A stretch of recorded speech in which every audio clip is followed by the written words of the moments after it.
My name is Professor Michio Kaku. I'm a professor of theoretical physics at the City University of New York, and I specialize in something called string theory.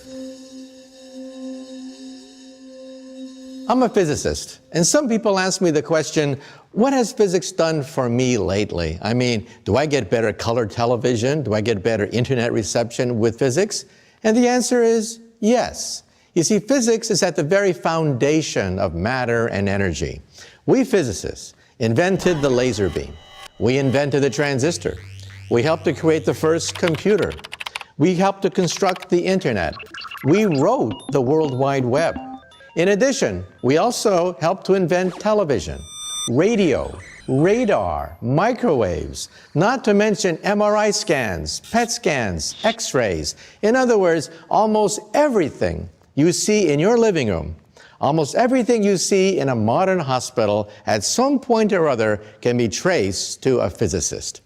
Now, I got interested in physics when I was a child. When I was 8, a great scientist had just died. I still remember my elementary school teacher coming into the room and announcing that the greatest scientist of our era has just passed away. And that day, every newspaper published a picture of his desk, the desk of Albert Einstein. And the caption said, I'll never forget, the unfinished manuscript of the greatest work of the greatest scientist of our time. And I said to myself, why couldn't he finish it? I mean, what's so hard? It's a homework problem, right? Why didn't he ask his mother? Why can't he finish this problem? So as a child of 8, I decided to find out what was this problem. Years later, I began to realize that it was the theory of everything, the unified field theory, an equation that would summarize all the physical forces in the universe, an equation like E equals mc squared. That equation is half an inch long, and that equation unlocks the secret of the stars. Why do the stars shine? Why does the galaxy light up? Why do we have energy on the Earth? But then there was another thing that happened to me when I was around 8 years old. I got hooked on the Saturday morning TV shows, in particular, Flash Gordon. And I was hooked. I mean, every Saturday morning, watching programs about aliens from outer space, starships, ray guns, invisibility shields, cities in the sky. That was for me. But after a few years, I began to notice something. First of all, I began to notice that, well, I didn't have blonde hair and blue eyes. I didn't have muscles like Flash Gordon, but it was a scientist who made the series work. In particular, a physicist. He was the one who discovered the ray gun, the starships. He was the one who created the invisibility shield. And then I realized something else. If you want to understand the future, you have to understand physics. Physics is at the foundation of all the gadgetry, the wizardry, all the marvels of the technological age. All of it can be traced to the work of a physicist. Most of science fiction is, in fact, well within the laws of physics, but possible within maybe 100 years. And then we have impossibilities that may take 1,000 years or more. That includes time travel, warp drive, higher dimensions, portals through space and time, stargates, wormholes. You know, if you were to meet your great-grandparents of the year 1900, they were dirt farmers back then. They didn't live much beyond the age of 40 on average. Long-distance communication in the year 1900 was yelling at your neighbor. And yet, if they could see you now with iPads and iPods and satellites and GPS and laser beams, how would they view you? They would view you as a wizard or sorcerer.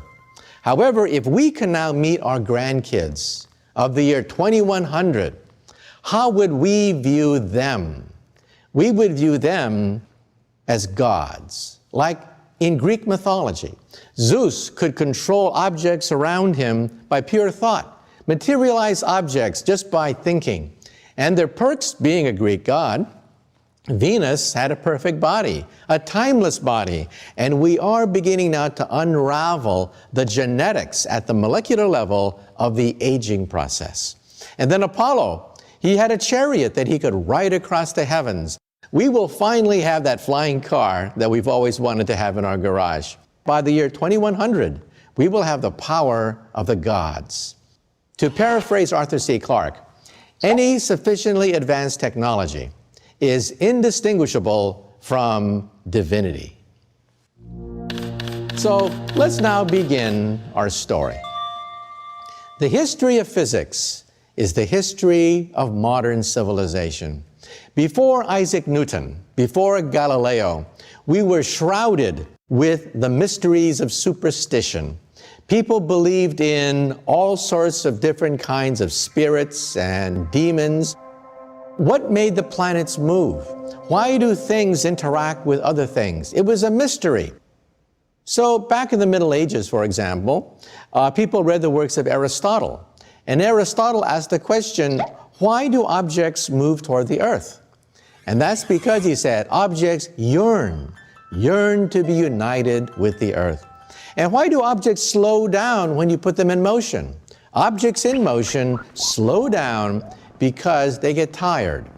These are the works of Aristotle, which held sway for almost 2,000 years until the beginning of modern physics with Galileo and Isaac Newton.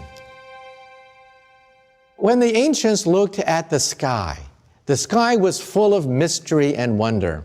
And in the year 1066, the most important date on the British calendar, there was a comet which sailed over the battlefield of Hastings. It frightened the troops of King Harold, and a young man from Normandy swept into England and defeated King Harold at the Battle of Hastings, creating the modern British monarchy. But the question is, where did the comet come from? What was this comet that mysteriously paved the way for the coming of the British monarchy? Well, believe it or not, that same comet, the very same comet that initiated the British monarchy, sailed over London once again in 1682. This time, everyone was asking the question, where do comets come from? Do they signal the death of the king? Why do we have messengers from the heavens in the sky? Well, one man dared to penetrate the secrets of comets, and that was Isaac Newton. In fact, when Isaac Newton was only 23 years old, he stumbled upon the universal force of gravitation. According to one story, he was walking on his estate in Woolsthorpe, and he saw an apple fall. And then Isaac Newton saw the moon. And then he asked the key question which helped to unlock the heavens. If apples fall, does the moon also fall? And the answer was yes. And that answer overturned thousands of years of mystery and speculation about the motions of the heavens. The moon is in free fall. Just like an apple, the moon is constantly falling toward the earth. It doesn't hit the earth because it spins around the earth and the earth is round, but it's acting under a force of gravity. So Newton immediately tried to work out the mathematics, and he realized that the mathematics of the 1600s was not sufficient to work out the motion of a falling moon. So what did Isaac Newton do? When he was 23 years old, not only did he stumble upon the force of gravity, but he also created calculus. In fact, he created calculus at the rate at which you learn it when you're a freshman in college. And why did he create calculus? To calculate the motion of a falling moon. The mathematics of his age was incapable of calculating the trajectories of objects moving under an inverse square force field. And that's what Isaac Newton did. He worked out the motion of the moon. And then he realized that if he understands the moon, he also understands the motion of the planets in the solar system. And Isaac Newton invented a new telescope. It was the reflecting telescope, and he was tracking the motion of this comet. Well, it turns out that everyone was talking about the comet, including a rather wealthy Englishman by the name of Edmund Halley. So Edmund Halley, being a wealthy merchant, decided to make a trip to Cambridge to talk to England's illustrious scientist, Sir Isaac Newton. Well, Edmund Halley asked Newton, "What do you make of this comet? No one understands comets. They're a mystery. They've been fascinating people for centuries, for millennia. What are your thoughts?" And then, I paraphrase, but Isaac Newton said something like this. He said, "Oh, that's easy. That comet is moving in a perfect ellipse. It's moving in an inverse square force field. I've been tracking it every day with my reflecting telescope, and the path of that comet conforms to my mathematics exactly." And of course, we don't know what Edmund Halley's reaction was, but I paraphrase. He must have said something like this: "For God's sake, man, why don't you publish the greatest work in all of scientific history? If correct, you have decoded the secret of the stars, the secret of the heavens. Nobody understands where comets come from." And then Newton responded and said, "Oh, well, it costs too much. I mean, I'm not a wealthy man. It would cost too much to summarize this calculus that I've invented and to work out all the motion of the stars." And then Halley must have said this: "Mr. Newton, I am a wealthy man. I have made my fortune in commerce. I will pay for the publication of the greatest scientific work in any language." And it was Principia, the principles, the mathematical principles that guide the heavens. Believe it or not, this is perhaps one of the most important works ever written by a human being in the 100,000 years since we evolved from Africa. Realize that this book sets into motion a physics of the universe. Forces that control the motion of the planets. Forces which can be calculated. Forces which govern the motion of cannonballs, rockets, pebbles. Everything that moves according to the laws of motion and the calculus of Sir Isaac Newton. In fact, even today, when we launch our space probes, we don't use Einstein's equations. They only apply when you get near the speed of light or near a black hole. We use Newton's laws of gravity. They are so precise that when we shoot a space probe right past the rings of Saturn, we use exactly the same equations that Isaac Newton unraveled in the 1600s. That's why we've been able to unravel the secrets of the solar system, complements of the laws of motion of Isaac Newton. So what Newton did was not only did he set into motion the ability to calculate planets, he also set into motion a mechanics. Machines now operated upon well-defined laws. Newton's 3 laws of motion. The first law of motion says that objects in motion stay in motion forever unless acted on by an outside force. You see that in an ice skating rink. You shoot a puck and it goes all the way down forever unless acted on by an outside force. That's different from Aristotle's law of motion. Aristotle said objects in motion eventually stop because they get tired. The second law of motion says force is mass times acceleration, and that equation made possible the Industrial Revolution. Steam engines, locomotives, factories, machines, all of it due to the mechanics set into motion by Isaac Newton's second law of motion, force is equal to mass times acceleration. And then Newton had a third law of motion. For every action, there's an equal and opposite reaction. That's the law of rockets. That's why we have rockets that can sail into outer space. So the lesson here is, when scientists unraveled the first force of the universe, gravity, that set into motion the Industrial Revolution. a revolution which toppled the kings and queens of Europe, which displaced feudalism, ushering in the modern age, all because a 23-year-old gentleman looked up and asked the question, does the moon also fall? You know, when I was a kid growing up in California, I would see pictures of the Empire State Building. And I said to myself, how could they possibly build such a big building and not know that it's going to fall? Why doesn't it fall? They didn't build scale models of the thing. You couldn't have an Empire State Building that big to test whether it's going to fall or not. How did they know ahead of time that that building wouldn't fall? And the answer is Newton's laws of motion. In fact, today I teach Newton's laws of motion, and you can actually calculate the forces on every single brick of the Empire State Building. Using Newton's second law of motion, force is mass times acceleration.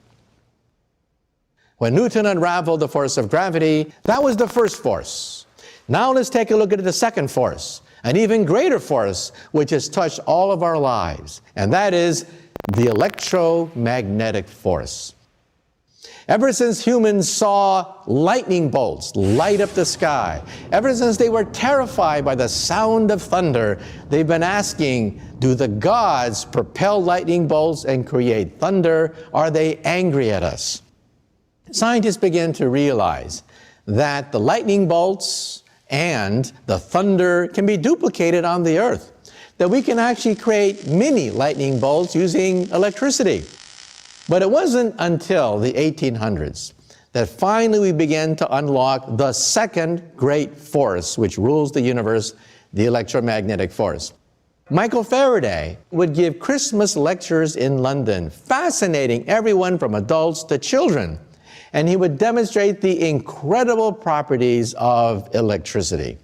Some people, for example, ask a simple question. If you're in a car or an airplane and you get hit by a lightning bolt, why don't you all get electrocuted? Why don't you all die? Well, Faraday answered the question. He would create a cage. He would walk into this steel cage, electrify it, and he wouldn't get electrocuted at all. That's called the Faraday cage, and every time you walk into a metal structure, you get shielded by this metal object. Well, what Michael Faraday did was, he helped to unleash the second great revolution with something called Faraday's law.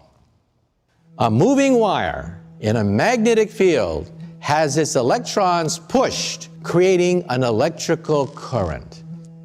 That simple idea unleashed the electric revolution. And that's why we have hydroelectric generators, dams that can produce enormous amounts of power. That's why people build nuclear power plants. That's why we have electricity in this room right now. On a very small scale, you use that in your bicycle. When you put a bicycle lamp on your bicycle, the turning of the wheel spins a magnet. The magnet then pushes electrons in a wire, and that's why electricity lights up in your bicycle lamp. So in other words, electricity and magnetism were unified into a single force. We once thought that electricity and magnetism were separate. Now we know they are, in fact, the same force. So if a moving magnet can create an electric field, this means that a moving electric field can create a magnetic field. But if they can create each other, why can't they oscillate and create a wave? So that moving electric fields create magnetic fields, create electric fields, create magnetic fields, infinitum, to create a wave. Well, around the time of the American Civil War, a mathematical physicist, James Clerk Maxwell, calculated, using the work of Faraday, the velocity of this wave.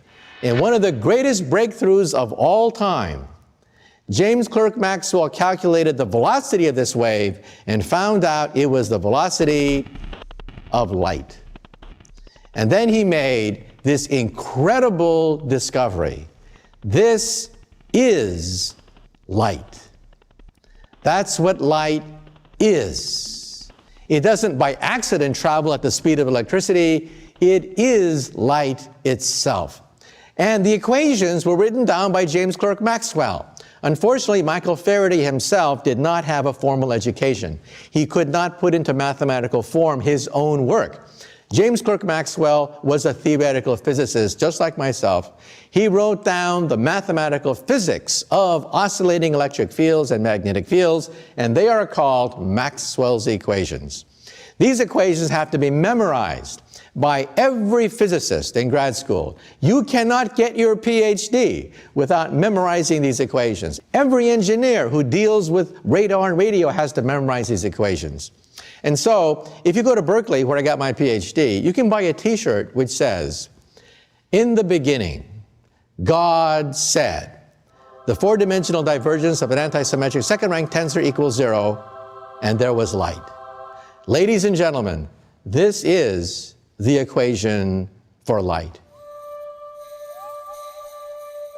The consequences of the electromagnetic revolution touch all of us. This is a picture of the Earth from outer space. Look at this picture. Europe, electrified. You can actually see the fruits of all of our efforts to create electricity, to energize our lives in one picture, seeing the Earth from outer space. So let's now talk about how Faraday and Maxwell's work touches your life as well. This is the Internet. The Internet is a simple byproduct of the electromagnetic force, and you can see that where there is the Internet, there's prosperity. There's science, there's entertainment, there's economic activity. Where there's no Internet, there's poverty. And in the future, the Internet will be miniaturized and it'll be placed in your glasses. Your glasses will recognize people's faces and display their biography next to the image as you talk to them. And then when they speak Chinese to you, your glasses will translate Chinese into English and print out subtitles right beneath their image. So in the future, you will know exactly who you are talking to without even talking to them. And this means that at a cocktail party, if you're looking for a job, but you don't know who the heavy hitters are, in the future, you will know exactly who to suck up to. In the future, chips will only cost a penny, because we can manufacture tinier and tinier transistors. You will have Faraday's electromagnetic force inside your body. This is a pill. It has a chip in it. The chip is smaller than an aspirin pill. It also has a TV camera and a magnet. When you swallow it, the magnet guides the camera, taking pictures of your stomach, your intestines, because we all know what middle-aged men fear the most, colonoscopies. And this gives new meaning for the expression, Intel inside.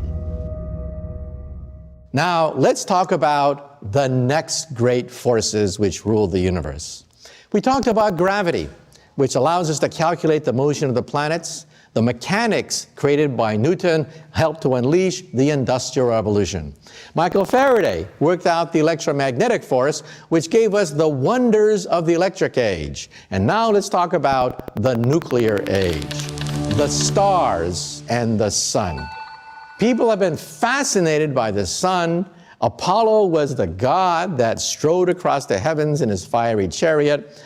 But hey, when you calculate how long coal or oil will burn like the sun, you realize that in just a few hundred years, the sun would burn to a crisp.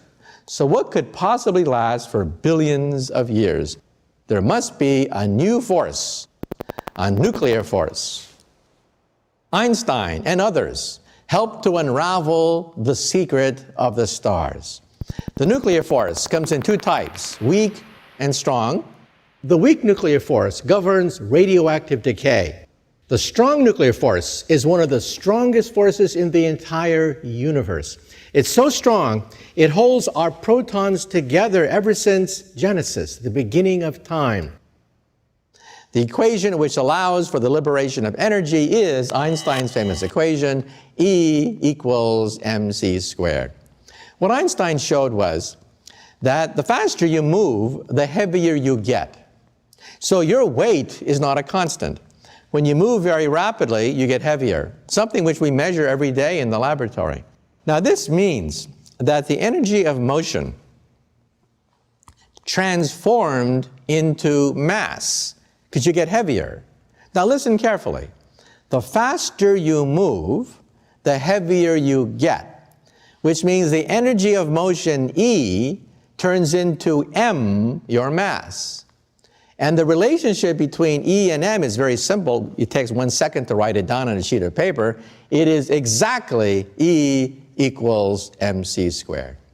So the nuclear force helped to explain the secret of the sun, but it also created a Pandora's box.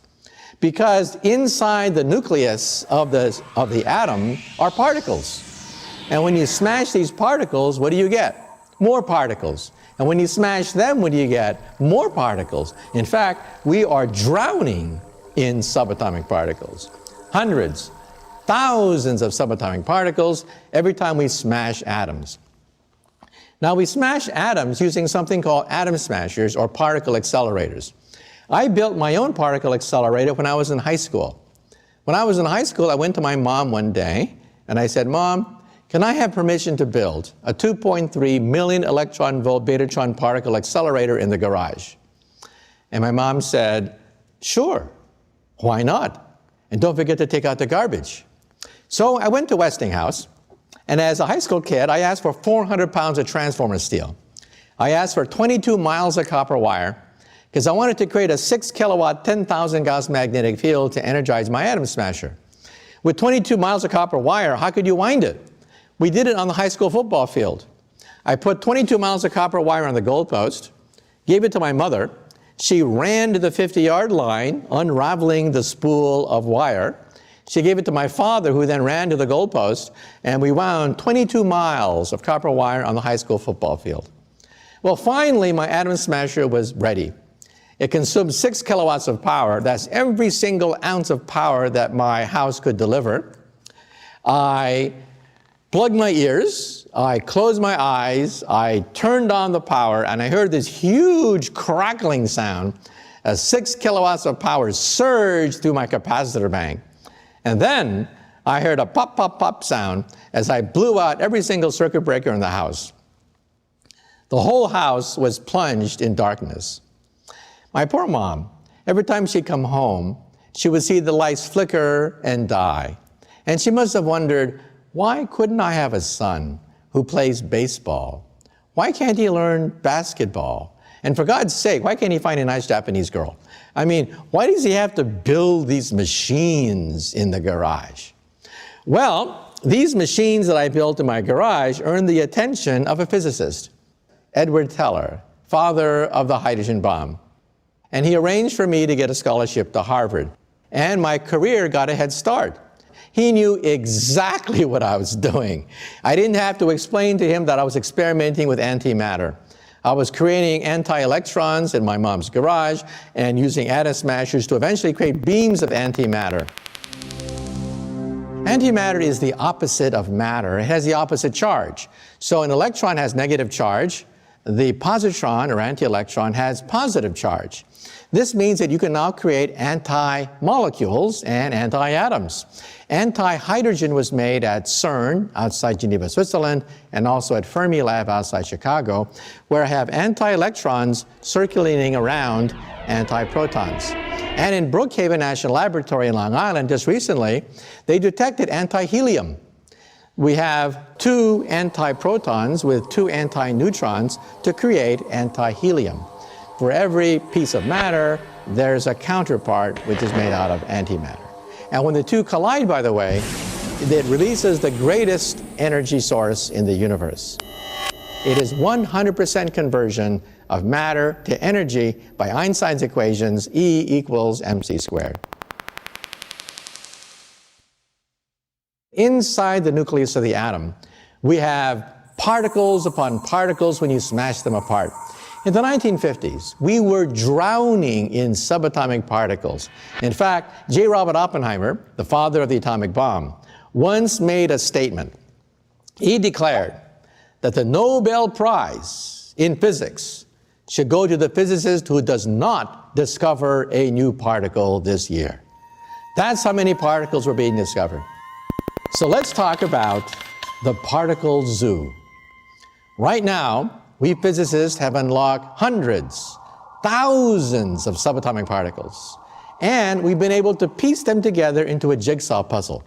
It's called the Standard Model. It has 36 quarks, 19 free parameters, 3 generations of quarks, no rhyme, no reason, but this is the most fundamental basis of reality that we physicists have been able to construct. Billions of dollars, 20 Nobel Prizes have gone into the creation of the Standard Model, and it is the ugliest theory known to science, but it works. There's one piece missing, and that one piece that's missing is called the Higgs boson. We expect to find it. We want to create a higher version of this theory. And that theory, we think, is string theory. String theory is based on the simple idea that all the 4 forces of the universe, gravity, the electromagnetic force, and the 2 nuclear forces, can be viewed as music. Music of tiny little rubber bands. So if I had a super microscope and I could look right into the heart of an electron, what would I see? I would see a vibrating rubber band. And if I twang it, it turns into a neutrino. I twang it again, it turns into a quark. I twang it again, it turns into a Yang-Mills particle. In fact, if I twang it enough times, I get thousands of subatomic particles that have been cataloged patiently by physicists. String theory, we think, is a theory of everything. Now, string theory, in turn, can be summarized in an equation about an inch long. That's my equation. This is called string field theory. And how will we test it? We are building a machine, the biggest machine of science ever built in the history of the human race, outside Geneva, Switzerland. It is the Large Hadron Collider. So the Higgs boson, we think, will be created by the Large Hadron Collider.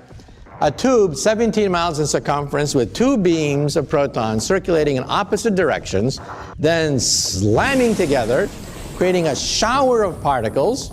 And among these particles, we hope to find the Higgs boson. But not only that, we hope to find particles even beyond the Higgs boson.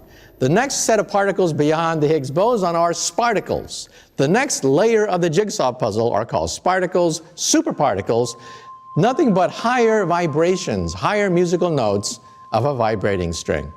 And what else could we do? We can also unlock the secrets of the Big Bang. You see, Einstein's equations break down at the instant of the Big Bang and the center of a black hole. The 2 most interesting places in the universe are beyond our reach using Einstein's equations.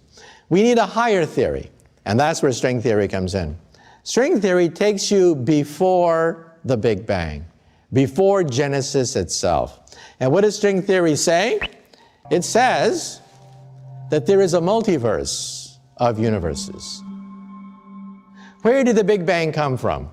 Well, Einstein's equations give us this compelling picture that we are like insects on a soap bubble, a gigantic soap bubble which is expanding, and we are trapped like flies on flypaper. We can't escape the soap bubble, and that's called the Big Bang theory. String theory says there should be other bubbles out there in a multiverse of bubbles.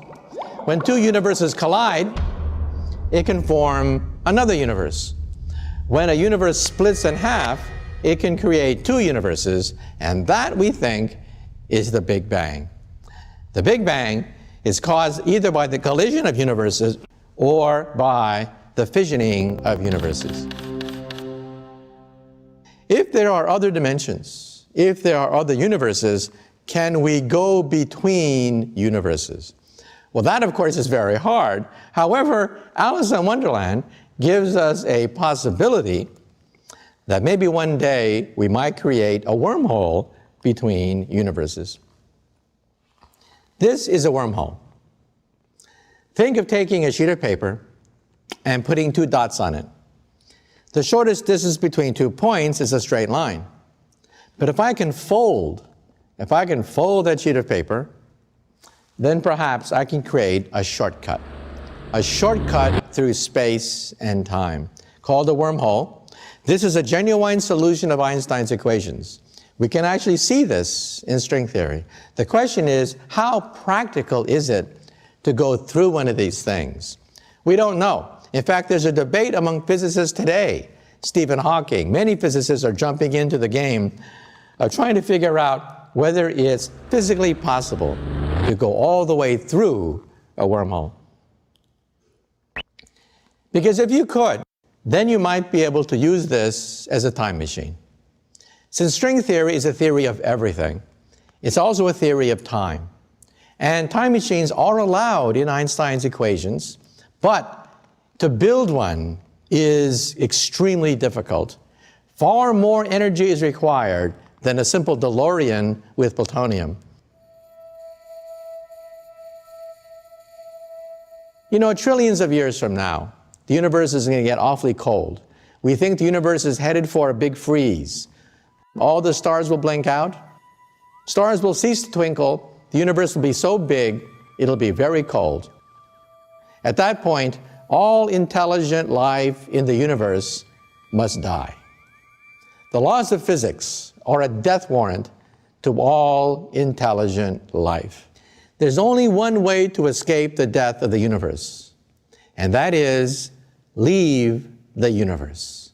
We are now, of course, entering the realm of science fiction, but at least we now have equations, the equations of string theory, which will allow us to calculate if it is possible to go through a wormhole, to go to another universe where it's warmer, and perhaps we can start all over again. If you were to summarize the march of physics over the last 10,000 years, it would be the distillation of the laws of nature into four fundamental forces: gravity, electricity, and magnetism, and the two nuclear forces. But then the question is there a fifth force? A force beyond the forces that we can measure in the laboratory? And believe it or not, there are physicists who've actually looked very carefully for a fifth force. Some people think maybe it's psychic phenomena, maybe it's telepathy, maybe it's something called psi power, maybe it's the power of the mind, maybe consciousness. Well, I'm a physicist. We believe in testing theories to make sure that they are falsifiable and reproducible. We want to make sure that on demand, your theory works every single time without exception. And if your theory fails one time, it's wrong. In other words, Einstein's theory has to work every single time without exception. One time, Einstein's theory is proven to be wrong, the whole theory is wrong. Well, so far we can reproduce these four physical theories, but a fifth theory cannot be reproduced. We've looked for it. Some people think that maybe a fifth force may be short range, like not over the nucleus of the atom, but ranging over several feet. And we can't find any. We physicists in the last 10 years have discovered a new energy source larger than the galaxy itself. Dark energy. Realize that in our universe today, 73% of our universe, the matter and energy, 73% is in the form of dark energy, the energy of nothing. That's what's blowing the galaxies farther and farther apart. That's the energy of the Big Bang itself. Kids ask the question, if the universe banged, then what made it bang? And the answer is dark energy. 73% of the universe's energy is dark energy. 23% is dark matter. Dark matter is invisible matter. If I held it in my hand, it would go right through my hand. It holds the galaxy together. 23% of the universe is dark matter. Stars made out of hydrogen and helium make up 4% of the universe. And then what about us? We, the higher elements, we made out of oxygen, carbon, nitrogen, tungsten, iron, we make up 0.03% of the universe. In other words, we are the exception. The universe is mainly made out of dark energy. The universe is mainly made out of dark matter, overwhelming the stars, overwhelming the galaxies, in fact. And what is dark matter, which makes up 23% of the universe? No one knows. String theory gives us a clue, but there's no definitive answer. So in other words, For you young aspiring physicists out there in the audience, you may be saying to yourself right now, why should I go into physics? Because you guys already have a candidate for the unified field theory, right? Just realize that every single physics textbook is wrong.